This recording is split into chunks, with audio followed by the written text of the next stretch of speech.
Joel Embiid knows damn well that white girl wouldn't have looked at you twice. Think about it. They know they're only getting with you for what you got.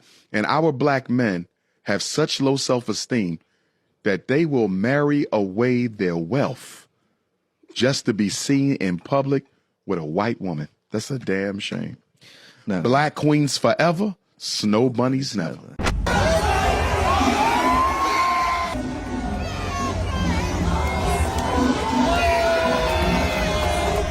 This ain't got nothing to do with the black woman. This is about yourself, your integrity, your honor, your character. You went out the race because that's who you are. There's nothing weaker. There's nothing more tender. There's nothing more soft. There's nothing more moist than a black man to say that if the black woman don't want me marrying white girls, she needs to stop me. That is weak. That is cowardly. That is beta male. That is not conduct becoming a king. That is not a Shango trait. That is not an Ogun quality. Ogun men and Shango men would never say. On the topic of divine masculinity, I heard a conversation between black men today that I found disturbing. The central thesis of the conversation, the grounding narrative of this conversation between beta males, as I will call them, was that if black women don't want black men marrying cave bunnies, if black women don't want black men marrying cave bunnies, then black women should stop black men from marrying cave bunnies by becoming better black women. Let me say this again. I'm not going to keep you, but I had to address this here. These Negroes said with a straight face that if black women don't want to lose black men to white women, cave bunnies, if the black woman doesn't want to lose the black man to a snow bunny, then she needs to become a better black woman, and she needs to get in between the black man and the white woman. I have a problem with that. Why is it the black woman's job to stop you from committing racial suicide? Why is it the black woman's job to stop you from committing economic suicide? Why is it the black woman's job to stop you from sabotaging the traditional black family? Why is it the black woman's job to stop the black man from committing to a cave bunny? If I am for my people, if I am for my race, if I am for our children, if I am for our women, the black woman doesn't have to do anything for me to do right by my people.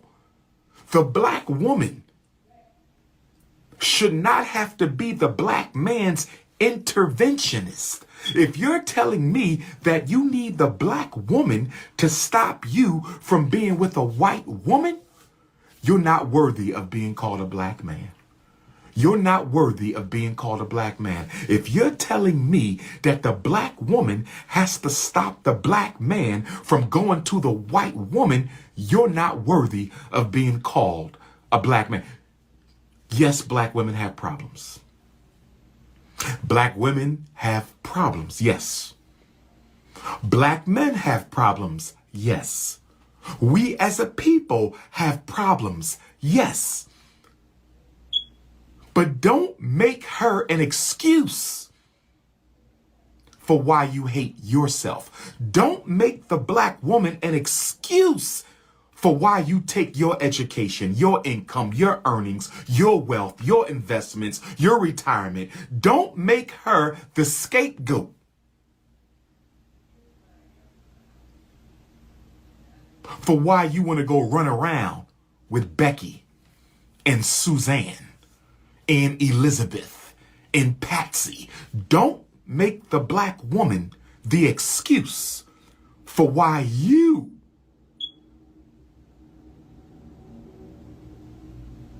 have jungle fever. It has nothing to do with her. It has nothing to do with her. The reason you go outside your race is because you don't think you're the equal of the white man. And if you're not the equal of the white man, the black woman can't be the equal of the white woman. And so you go and get a cave bunny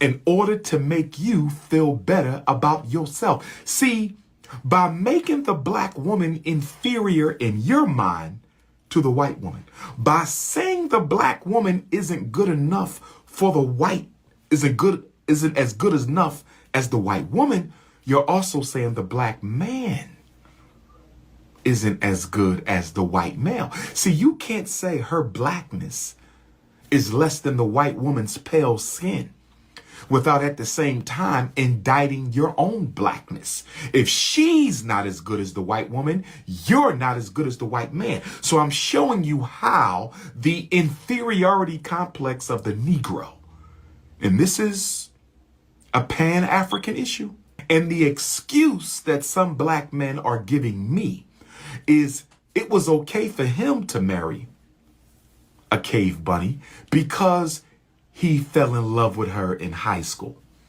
So now these beta males want to put time restrictions on when it's okay for black men to betray the black woman and get a woman from another race. So the argument is,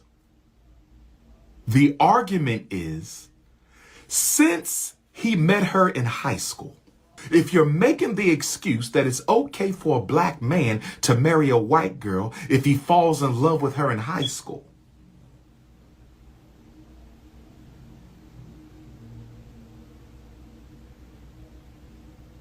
that's unacceptable to me, because he had no business being with her in high school, and I'll blame his parents for that.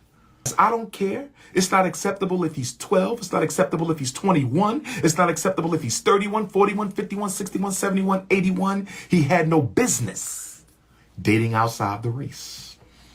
And see, this dialogue is so hurtful because as a race, we are fighting for our lives. We are fighting for the right to exist on planet Earth. The original people are fighting for the right to exist. And you bougie ass beta males, got the audacity. You bougie ass beta males got the audacity to try to make excuses. So if he falls in love with the cave bunny in high school, it's okay because she knew him as a teenager. And then y'all make the excuse. That she didn't want him for his money because they were dating in high school. Y'all make the excuse these white girls don't want the black man for their money because they marry them in college. They marry the black man when he's broke. They're marrying the black man when he's at the beginning of his journey. They're marrying the black man when he's just starting his career. This is the excuse y'all make. Y'all say the black woman doesn't want a black man unless he already on top. In order for the black woman to take the black man serious, these bougie beta males argue that the black woman will only look at the black man if he didn't already leveled up. Now, I'm not going to say that argument is totally without merit because there's some truth to that for some black women. We do have materialistic, selfish, Europeanized black women who won't look at you twice unless you already leveled up. That is very true. but it's not true for everybody. But here's the contradiction I want you to understand, overstand, and understand. Here's the contradiction that I want you to understand, overstand, and understand. You making the argument that the black woman will only get with the black man once he has succeeded, and that the white woman gets the black man when he's still broke. And you argue that since the white woman gets the black man while he's still broke, the white woman actually cared about him. You are totally wrong. You are totally wrong. The white woman who gets the broke but intelligent black man, the white woman who gets the broke but talented black man, the white woman who gets the broke but potential having black man is no different than the black woman who won't look at you until you leveled up. See, the difference between the white woman and the black woman, the opportunistic white woman and the opportunistic black woman, there's only one thing that separates them.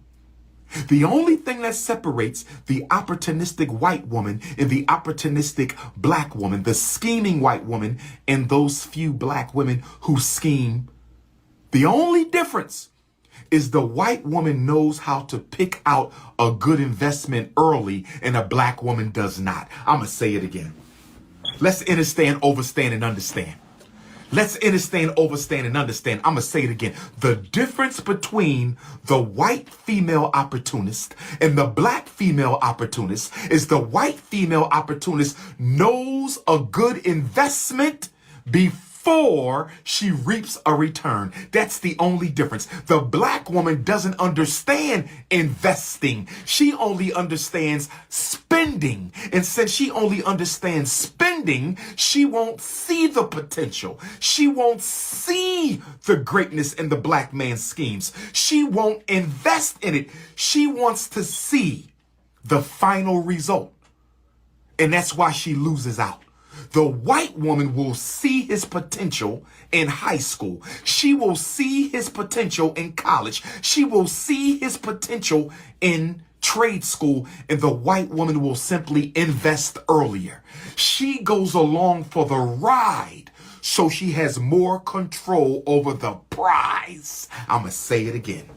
I'm going to say it again. I said the white woman gets in early. She can pick her slaves early. She get them early when they're broke, and she goes along with the ride so she has greater control over the prize.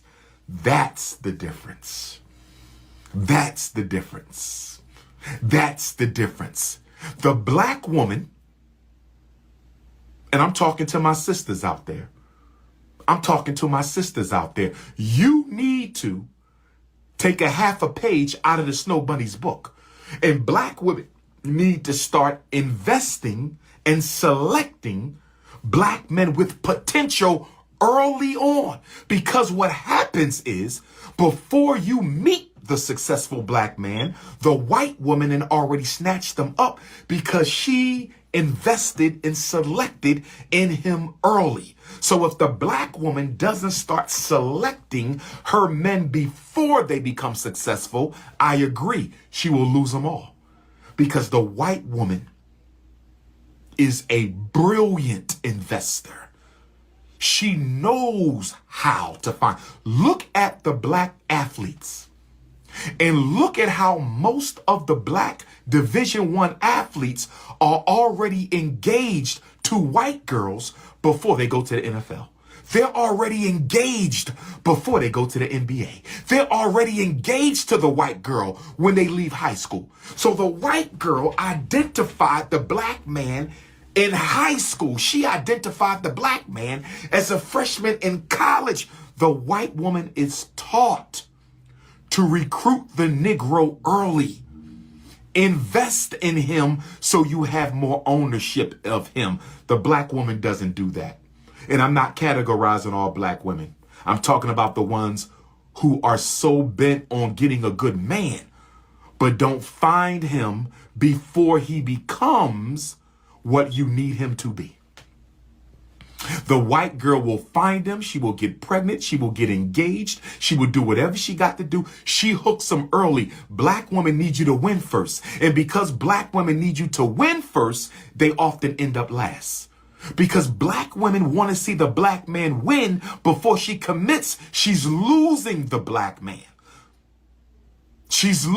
White girls recruit the Negroes early. White girls recruit their Negroes early. Black women go man hunting after he got his PhD. The black woman wants to hunt for her man after he started his business. The black woman wants to hunt for her man after he got his master's degree. The black woman wants to hunt for her man after he's in NFL or NBA. And I'm saying, it's too late. White girl don't wait until he's done. The white woman gets him when he begun. The white girl don't wait until he's done. The white girl gets him when he begun. The white girl don't wait until he's done. The black woman wants to wait until you're done climbing the mountain. The white girl don't wait until the black man's done climbing the mountain. She gets him as soon as he start going up the mountain. And black mothers got to do a better job. Black mothers got to do a better job of teaching black women, get with him when he's early and ride with him. Get with him when he's just starting and you ride with that man. Because if you ride with that man, there's a greater likelihood he will stand with you. It's a greater likelihood he will stand with you. Black men get the white women that other white men don't want. Black men get the white women that other white men don't want. Black men get the white women that other white men don't want. So the castaway white girl, the white girl who couldn't get a top-notch white boy, wants the top-notch black boy. Let me say it again. The white woman who could not get a top-notch white boy is determined to get a top-notch black boy. The white woman who doesn't get a top-notch white boy is determined to get a top-notch black boy. So she is focused. Her mother will tell her, you're not going to get Bill Gates. You're not going to get Donald Trump. You're not going to get Bill Clinton. You're not going to get Mark Zuckerberg. You're not going to get them because you don't come from that background. Rich white men marry into money. They don't marry broke women. The only rich men who marry broke white girls are black rich men. The only rich men who marry broke white women are rich black men. Rich white men don't marry broke white women. So if you want a millionaire, you have to get a Negro. They teach their daughters, if you want a millionaire, you will have to get a Negro because rich white men don't marry poor white girls. So the poor white girl already knows that if she don't have the last name she needs to be successful, she has to go into the ghetto and get some new black rich money. She has to get some politically uneducated Negro millionaire. See, the politically uneducated first generation Negro millionaire is the white woman's come up. The politically uneducated first generation newly rich black millionaire is the white woman's come up. He's the white woman's heaven. They look for the politically uneducated first generation black millionaires. Now I see there's a lot of beta males. There's a lot of snow bunny loving beta males in the chat. And to you Negroes,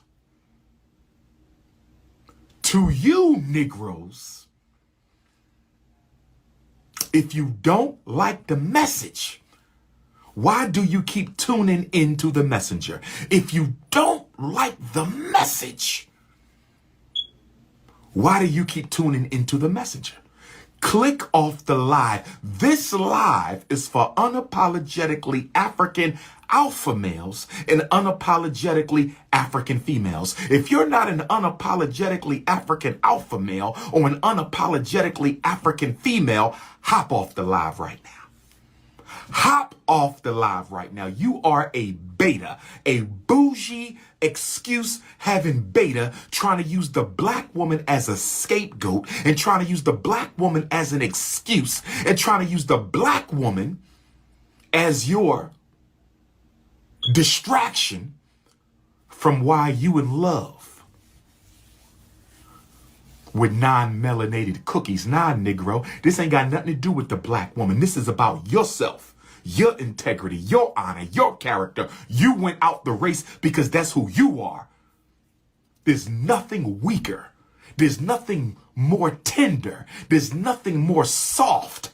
There's nothing more moist than a black man to say that if the black woman don't want me marrying white girls, she needs to stop me. That is weak. That is cowardly. That is beta male. That is not conduct becoming a king. That is not a Shango trait. That is not an Ogun quality. Ogun men and Shango men would never say on YouTube or TV or radio, they would never say, if the black woman doesn't want me marrying the white woman, she needs to stop me from marrying the white woman. That is ridiculous. You are moist. You are moist. You are tender. You are beta. Don't you ever use the black woman as an excuse for why you want to date outside your community.